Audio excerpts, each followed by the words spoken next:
Assalamualaikum warahmatullahi wabarakatuh. Perkenalkan, nama saya Putri Amalia Sari, NIM 204101034. Di sini saya akan sedikit menjelaskan mengenai upaya dalam meningkatkan motivasi belajar siswa. Upaya dalam meningkatkan motivasi belajar siswa ada 4 macam. Yang pertama, motivasi belajar. Yang kedua, upaya meningkatkan motivasi belajar. Yang ketiga, ciri siswa bermotivasi tinggi. Yang keempat, fungsi motivasi. Yang pertama, motivasi belajar. Apa sih motivasi belajar itu? Motivasi adalah kekuatan atau energi seseorang yang dapat menimbulkan tingkat kemauan dalam melaksanakan suatu kegiatan. Kemauan baik yang bersumber dari diri dalam individu itu sendiri, motivasi intrinsik, maupun dari luar individu, motivasi ekstrinsik. Yang kedua, apa saja upaya yang dapat meningkatkan motivasi belajar siswa?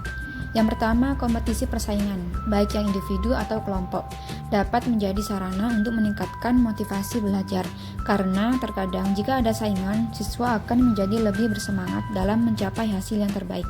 Yang kedua, mengetahui hasil. Mengetahui hasil belajar bisa dijadikan sebagai alat motivasi. Dengan mengetahui hasil belajarnya, siswa akan terdorong untuk belajar lebih giat. Apalagi jika hasil belajar itu mengalami kemajuan, siswa pasti akan berusaha mempertahankannya atau bahkan termotivasi untuk dapat meningkatkannya.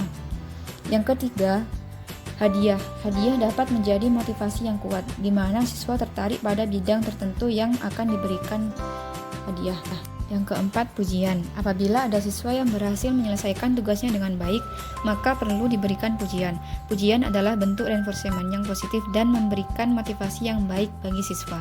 Pemberiannya juga harus pada waktu yang tepat, sehingga akan memupuk suasana yang menyenangkan dan mempertinggi motivasi belajar. Yang ketiga, bagaimana ciri siswa yang bermotivasi tinggi? Yang pertama, dapat mempertahankan pendapatnya. Yang kedua, ulet dalam menghadapi kesulitan atau tidak cepat putus asa. Yang ketiga, tidak memerlukan dorongan dari luar untuk berprestasi. Yang keempat, lebih senang kerja mandiri. Yang kelima, tidak mudah melepaskan hal yang sudah diyakininya.